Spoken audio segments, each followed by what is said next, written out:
Starship Troopers from 1997, a film that is going to be kind of divisive. A lot of people just love this film. We can talk about where I come down on it, what I like, what I don't like about it. But, you know, dudes in a world where we're going to just, have this controlling, fascistic, authoritarian government who focuses on one thing, the fact that we're at this planetary war with these insects. So let's talk about it, and all hail to Johnny Rico.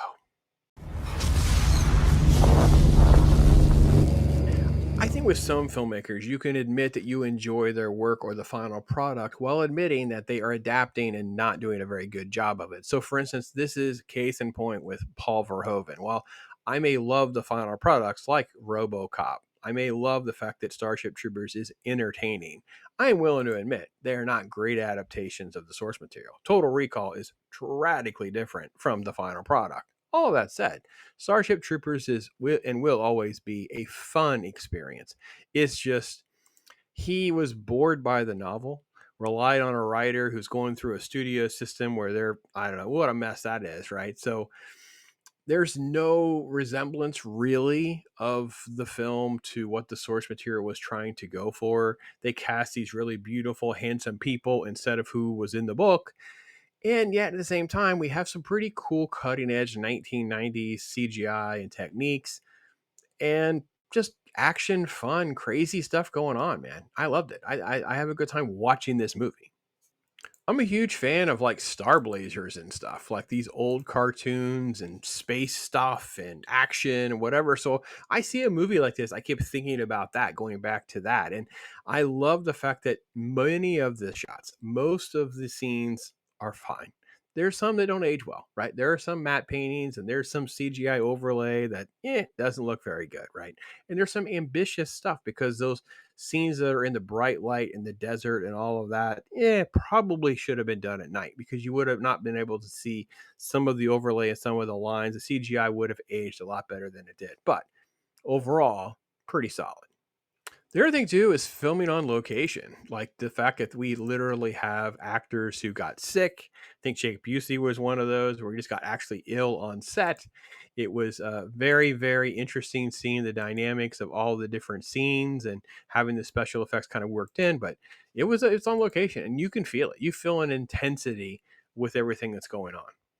The production value and the quantity, set designs and costuming, and all the things that are going into making this movie is also pretty extraordinary. Like I think that is probably one of the bigger positives as well, is what's going into the movie to make it feel authentic. They have these faux, TV ads and all the costs. Look at all this. It's got a beautiful set design. Just great stuff done to try to make it feel real and we can grasp it. It just feels authentic. Like all of that is its strength.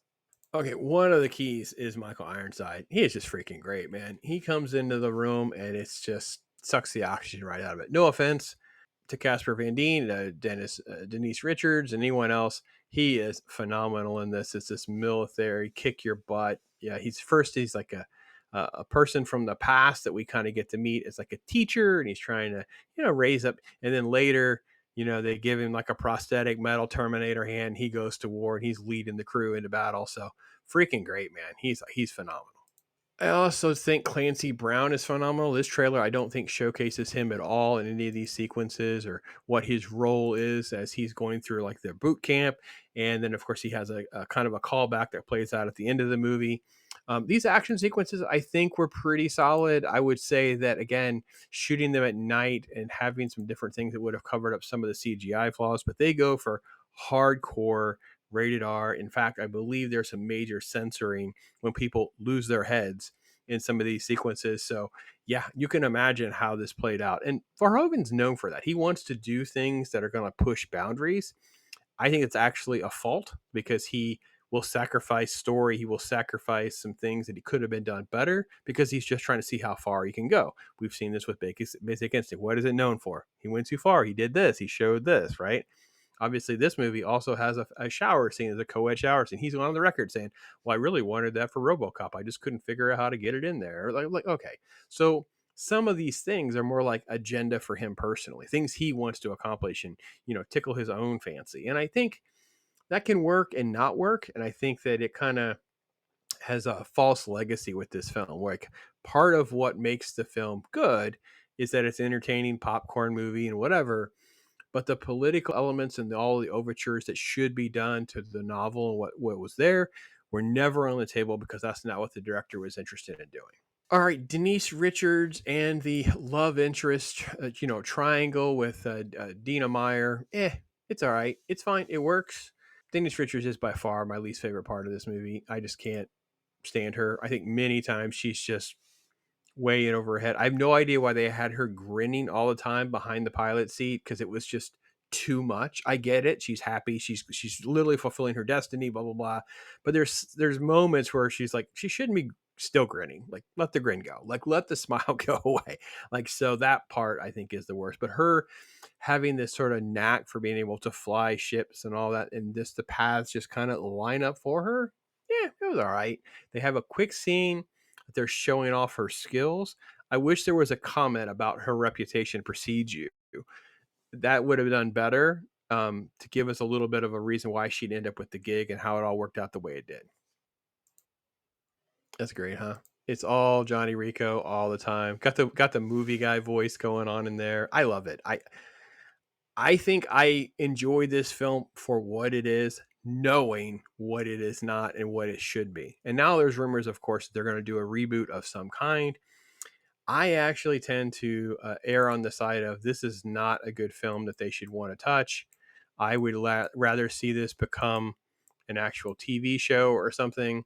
I would rather see this get the care that it would need to kind of evolve and unpack the political messaging and all of that with keeping. So I really kind of thought about like Falling Skies. And it took a long time and it's got a lot of positives and negatives itself, but it feels like this is that show could be done. Humans versus bugs, do it over time, focus on characters, focus on government, focus on the conspiracies, all of that, rather than, hey, let's do another reboot. Let's see if we can get this guy to do it, blah, blah, blah. Yeah, I don't know. Mixed feelings. So where do I come down? Pretty strong 3 out of 5 for me. Rewatchability is very solid. So I'm going to nudge it up to like a 3.5 out of 5. So super strong 7. I tend to kind of feel for this kind of movie, have a good time rewatching it. So I may even be a little higher than that. But I think objectively, 3 out of 5 is probably fair, and maybe 3.5, because it was doing things ahead of its time as far as the effects and the sound and the editing and whatever. So it deserves a little bit of credit for time and place. With that said, though, Men in Black was too, and it's kind of a better film from top to bottom, including the effects. So I don't want to get out over my skis and kind of overscore this movie because there were other predecessors and things that were happening at the same time that were equally as good, if not better. And we're only like 2 years from Matrix, which changes the bar yet again. So that's my general thing on it. I'm glad I rewatched it. Don't think I would rewatch it again anytime soon. It's kind of an ongoing joke now because Starship Troopers has been on our Talk Hard radio show, which is um, my live Tuesday show. It's been on our radar screen pretty much the whole 3 years, and it always just gets kicked. It's kind of become a joke now. We'll just kick it again. And sorry to those of you that want to see us discuss it, because I think that what I'm saying in this conversation is what I would say on that show. So I'm less interested to talk about this movie than I kind of thought I would 2 years ago. So that's my general take on this movie. Had a decent enough time watching it.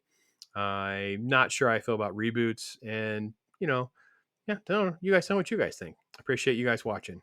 I'm Pops.